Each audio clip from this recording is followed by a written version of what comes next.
ามว่าเขาบอกว่าใบอธิษฐานก่อนถวายสังฆทานบังเอิญลูกโชคร้ายอ่านหนังสือไม่ออกก็เลยไม่รู้จะพูดว่ายังไงถือทื่อๆมาถวายหลวงพ่อเฉยๆแต่หลวงพ่อก็จะบอกว่ารวยๆที่สงสัยก็คือว่า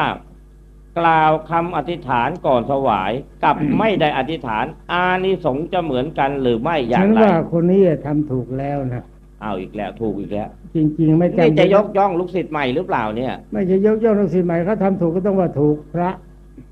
พระต้องโกงไปโกงมาบางทีก็โกงไปโกงมาครับนั่นหมายความหนังสืออธิษฐานนะไม่รู้ใครทำซึ่งมันไม่มีความจำเป็นอธิษฐานก็คือนึกตั้งใจหยิบมาพับตั้งใจว่าขอผลบนนี้จะส่งผลข้าพเจ้าไปไหนไปนิพพาน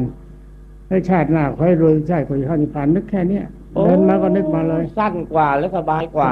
เยอะแยะได้ผลแน่นอนไอ้นั่นก็ไปนั่งแค่อดีตตัว